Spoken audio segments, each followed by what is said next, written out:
বিষ্ণুনবীর কণ্ঠের তেলাওয়াত শুনেই অনেকে কালিমা পড়ে মুসলমান হয়ে যেত।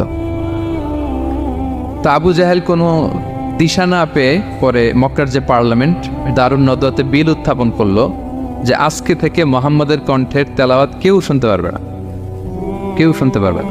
তো মজার ব্যাপার হচ্ছে সবাইকে না করে লুকায় লুকায় সে নিজেই শুনতে যায়।